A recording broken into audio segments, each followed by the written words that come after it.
All right, you lazy bastards. Want to talk hardcore? Hardcore, Yeah, huh? hardcore. Forget your CrossFit and keto bullshit. We're diving into the Appalachian Trail, the mother of all hikes. Oh, the Appalachian Trail, 2,200 miles of pure wilderness. 2,200 miles. Fuck me. That's like walking from here to fucking Pluto. Well, not quite Pluto, but you get the idea. It's a long-ass haul from the depths of Georgia all the way up to Maine. Georgia to Maine, 14 goddamn states. Who the hell walks across 14 states? What kind of nut jobs are we dealing with here? All sorts. Young, old, weekend warriors, you name it.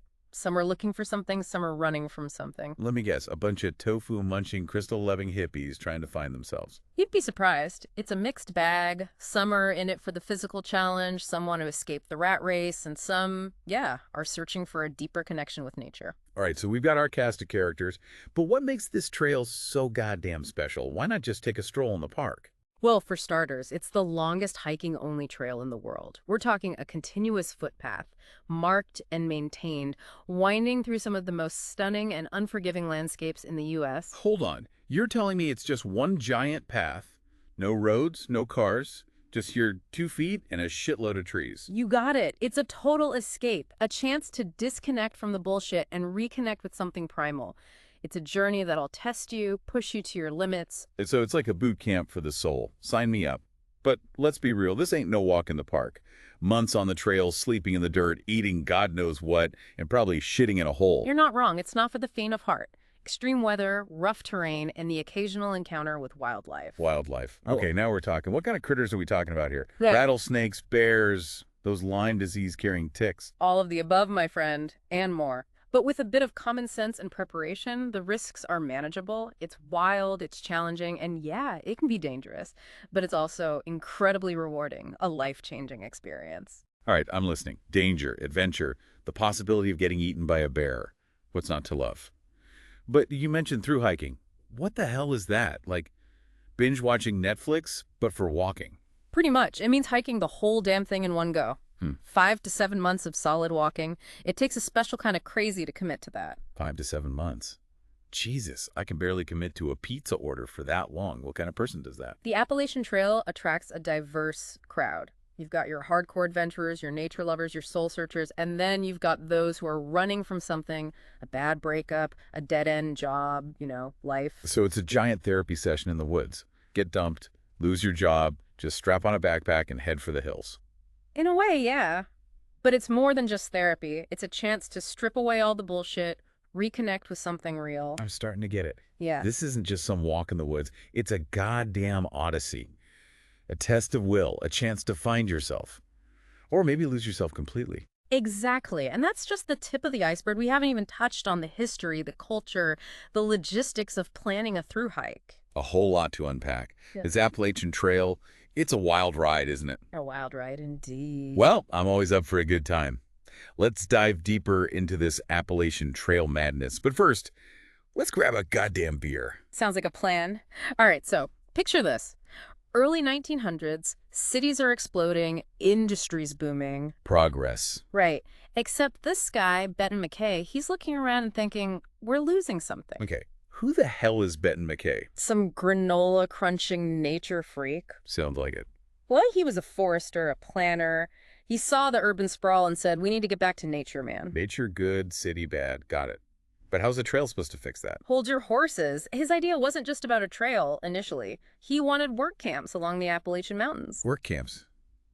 Sounds a little communist, doesn't it? Yeah, the idea kind of morphed. Went from work camps to hiking trails. So less communism, more Yes. hiking. Exactly. And in 1921, bam, he publishes this article laying out his vision. A continuous footpath spanning the entire Appalachian Mountains. The Appalachian Trail. 1921. That's ancient history. Yeah. Anyone even give a shit back then? Actually, yeah. Conservation groups, hiking clubs, everyday folks, they all jumped on board, started clearing trails, building shelters. But this wasn't some government project, just a bunch of regular Joes hacking away at the wilderness. Pretty much. A true grassroots movement fueled by passion and sweat. And it wasn't easy. Building a 2,200-mile trail through mountains, forests, that's a goddamn Herculean task. Logistical nightmare, I bet. How'd they even manage it? Years of hard work, fundraising, and political maneuvering. It wasn't finished all at once. Took till 1937 to connect the whole damn thing. 1937. Right before the world went to shit. Talk about bad timing. Did anyone even have time to hike this thing? You'd be surprised. Even then, it attracted adventurers, folks looking for an escape. The war looming. People wanted a connection with something bigger than themselves. The trail was their escape. A way to find peace in a world going mad. Exactly. But it was more than just that. It became a symbol of resilience, the human spirit, you know? Okay, so it's more than just a path through the woods. It's like this living monument to human effort, to the people who built it and those who walk it. You're getting it. And over time, it evolved from a rough path to a national treasure, thanks to volunteers and conservation groups. Volunteers? You mean this whole thing's kept alive by a bunch of tree-hugging do-gooders? Hey, they're the unsung heroes, maintaining shelters, clearing trails, making sure this incredible resource is there for everyone. Big ups to the volunteers, then. They're the ones keeping the dream alive. But let's get back to the hikers. When did people start walking the whole damn thing in one go? Well, the first claimed through hike was in 1948. Earl Schaffer, World War II vet. He supposedly did it in 124 days. 124 days? That's insane. But wait, you said claimed. Was this guy full of shit? Taking shortcuts? There's been some debate, yeah. Some say he took side trails, maybe even hitched a ride here and there. So he was a blue blazer, before they even had a name for it. You could say that. But whatever the truth, his journey captured the public's imagination. Through hiking started gaining traction. So this Schaefer guy, he was like the OG Appalachian Trail influencer. Walked the walk, told the tale, inspired others to do the same. Exactly. And more followed, pushing the limits. But it wasn't just about speed or records. It was about the challenge, the adventure. I bet those early through hikes were a whole different beast. No fancy gear, no GPS, no Instagram, just you, the trail, and the wilderness. No doubt. Those early hikers were tough as nails. They relied on grit and the kindness of strangers. Kindness of strangers, like what, hitchhiking? Isn't that kind of dangerous? Not exactly. I'm talking about trail magic. Trail magic? What the hell is that? Sounds like hippy-dippy bullshit. It's simple, really. People who live near the trail leaving goodies for hikers, food, drinks, sometimes even a place to crash. So people just giving away free shit. What's the catch? Yo, catch. It's the Appalachian Trail spirit, man. Paying it forward. Sharing the love for the trail. Okay, that's kind of heartwarming, actually. So this trail, it was built by a community, it's maintained by a community, now it's supported by a community. Like some kind of 200-mile love fest. You could say that. It's a special place where people from all walks of life connect, share stories, forge bonds. Okay, now you're making me all sentimental. All this talk of community and purpose. Don't worry, we'll get back to the blood, sweat, and tears soon enough. But let's dive deeper into the history of through hiking, how it went from fringe to phenomenon. Badass grandmas and speed demons, huh? Now you're talking my language. Let's do it. Okay, enough with the history lessons. Let's cut to the chase. 2,200 miles. Where the hell do we even start this whole Appalachian Trail odyssey? Well, most through hikers kick things off in Springer Mountain, Georgia. Georgia, huh? Peaches, sweet tea, and mountains. Sounds a bit too civilized for my taste. Don't be fooled. Georgia's got teeth. Steep climbs, rocky terrain, the occasional black bear saying hello, and of course, Blood Mountain, the highest point on the Georgia section. Blood Mountain. Jesus, did someone get murdered up there or something? Nah, it's just some weird red lichen covering the rocks. Gives it that blood-soaked look. Lichen. So it's a mountain covered in fungus. Lovely. Next up, North Carolina. About 100 miles of mountain paradise. North Carolina. Moonshine, NASCAR, banjos. Am I close? Maybe a banjo or two, but definitely breathtaking views. Standing Indian Mountain, Wayabald, and the Nantahala River Gorge. Whitewater rafting central. Whitewater rafting now you're talking. A little action, not just endless walking in fungus-covered mountains. And then Tennessee. The big leagues, my friend. Great Smoky Mountains National Park. That's where you hit Clingman's Dome, the highest point on the whole trail. 6,643 feet above sea level. Smoky Mountains. Is it, 420 friendly up there, or is it actual smoke we're talking about? Real smoke. Natural fog hangs low over the mountains, creates this eerie, mysterious vibe. Okay, so we got mountains, fog, maybe some bears lurking in the mist. Sound like a horror movie. Could be, but the views from Clingman's Dome are insane. Miles and miles of Smoky Mountain goodness. All right, I'm seeing the appeal. High mountains, killer views, maybe a little moonshine to keep warm. Where to next on this Appalachian Trail road trip? Virginia.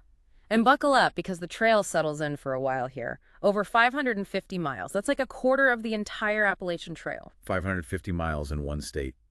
Man, that's longer than some of my relationships. What's so special about Virginia? You got Shenandoah National Park, amazing trails, stunning overlooks, and get this, wild ponies roaming free in the Grayson Highlands. Wild ponies. Okay, Virginia's officially on the list. Ponies, mountains, maybe some Civil War ghosts hanging around. Then a quick stop in West Virginia, home to Harper's Ferry. Think of it as the halfway point. Halfway point. You mean like there's a therapist there to talk hikers down from a mental breakdown? Not quite, but it's a popular spot to resupply, connect with other hikers, maybe grab a beer. I like the sound of that. Beer, some bragging rights about how many blisters you've got. Then Maryland. Challenging climbs, rocky terrain. They don't call it Maryland for nothing. Maryland. Crab cakes and rocks. Yeah, I'm sensing a pattern here. But hey, you get those killer views from Annapolis Rock Overlook. Worth the struggle. All right, we've done the south. Time to head north, where the real fun begins. First up, Pennsylvania. Get ready for Rocksylvania. Rocksylvania. Sounds like a state that's going to break my spirit and my ankles. It's tough, yeah. But hey, at least you can grab a cheesesteak in Philly. Cheesesteaks and broken ankles. I'm in. What's next on this rocky road to enlightenment? New Jersey. Man. Gets a bad rap, but it's actually pretty damn beautiful. Delaware Water Gap, High Point State Park. New Jersey. Yeah. Home of Springsteen, toxic waste, and swamps. There might be swamps Oh. and bears, but also forests, waterfalls, and a surprising amount of peace and quiet. Black bears in Jersey. Now that's terrifying. What's after that Jersey nightmare? Then New York. Easy walking, relatively flat. Flat. I thought we were talking about mountains. You'll get your mountains eventually. But yeah, New York's section is pretty chill. And you cross the Hudson River on the Bear Mountain Bridge. Stunning. All right. A break from the rocks, a bridge with a view. I can dig it. What's next? More bears, more mountains. Connecticut. Scenic ridges, Housatonic River Valley, and of course, clam chowder. Clam chowder. Okay, now you're speaking my language. Is there anything better than a hot bowl of chowder after a long day of hiking? Not much, I agree. Then Massachusetts, get ready for some elevation. Mount Greylock, the highest peak in the state. Massachusetts? History, clam chowder, mountains. This state has it all. Don't forget the fall foliage, breathtaking. Okay, we're getting close. What's next? The final challenge. Vermont, home of the Long Trail, which actually overlaps with the Appalachian Trail for a bit. Challenging climbs, gorgeous forests, and real Vermont maple syrup. Maple syrup and mountain views. Vermont is sounding pretty damn good right now. All right, hit me with it. The final boss. New Hampshire, get ready, my friend. This is where the trail gets serious. We're talking Mount Washington. Mount Washington. Sounds intimidating. What makes it so tough? Highest peak in the Northeast, known for crazy weather, insane winds. You could get hit with a blizzard, even in summer. So it's a mountain that hates hikers. Sounds like fun. It's a challenge, that's for sure. But making it to the top, that's bragging rights for life. All right, we've faced bears, swamps, rocks, and a mountain with a personal vendetta. What's left? Maine, the last 281 miles. Destination, Mount Katahdin, the northern terminus of the Appalachian Trail. Maine. Lobster rolls, lighthouses, more damn rocks. Plains, beautiful, rugged, wild. Lots of rocks, yeah. But reaching the summit of Mount Katahdin, knowing you've conquered the whole Appalachian Trail, there are no words. So after 2,200 miles, it all ends on a pile of rocks in Maine. Sounds a bit anticlimactic. Trust me, it's not. Standing on top of that mountain, looking out at the wilderness you've just crossed, that's a feeling like no other. Okay, you've convinced me. Maybe this Appalachian Trail thing isn't so crazy after all. It's an adventure, a test, a chance to experience something truly incredible. It is. And you never know, you might learn a little something about yourself along the way. And hopefully avoid getting mauled by a bear. That's the goal. So there you have it, folks. The Appalachian Trail from Georgia to Maine. 14 states, countless challenges, and an experience that will stay with you forever. If you're ever feeling lost, bored, or just need a change of scenery, maybe it's time to hit the trail. Pack some good boots, some bug spray, and a shitload of determination. And whatever you do, stay away from those Jersey bears. Solid advice. Thanks for joining us for this deep dive. Until next time, happy trails.